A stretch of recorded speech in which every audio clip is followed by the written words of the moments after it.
लाडकी बहीण योजनेसाठी अर्ज करण्याचा आजचा शेवटचा दिवस। ऑनलाईन आणि ऑफलाईन स्वरूपात आजच अर्ज करता येणार।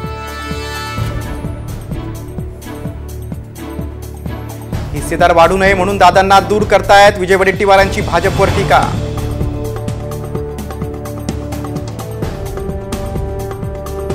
महाविकास आघाडीकडून उद्या महायुतीविरोधात जोडो मारो आंदोलन, आंदोलनाचा टीझर रिलीज।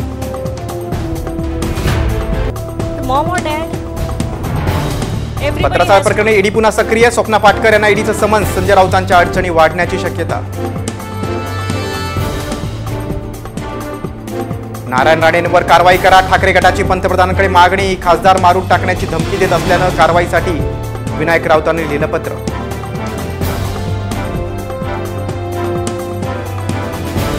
बदलापूर घटनेनंतर भाजप राज्यात आता घर घर दुर्गा अभियान राबवणार। राज्यातील ITI मध्ये दिले जाणार आत्मसंरक्षणाचे धडे।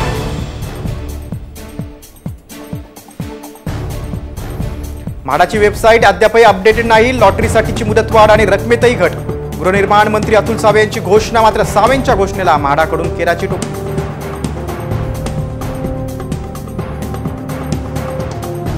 गोमांस असल्याच्या संशयावरून वयोवृद्धाला बेदम मारहाण, कल्याणहून मालेगावला जात असताना तरुणांनी रेल्वेत केली मारहाण।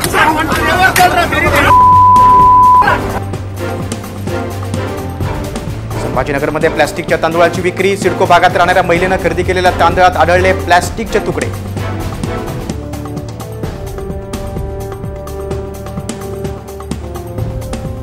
नाशिकमध्ये ऑगस्ट महिन्यात आढळले डेंग्यूचे 304 नवीन रुग्ण। डेंग्यूवर नियंत्रण मिळवण्यात महापालिकेची आरोग्य यंत्रणा अपयशी। जूनपासून डेंग्यू बाधित रुग्णांचा आकडा वाढताच।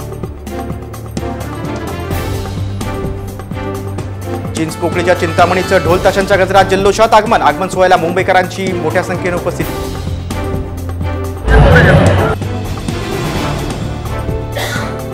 नमाज पठणासाठी दर शुक्रवारी मिळणारी 2 तासांची सुट्टी बंद, आसाम सरकारचा मोठा निर्णय।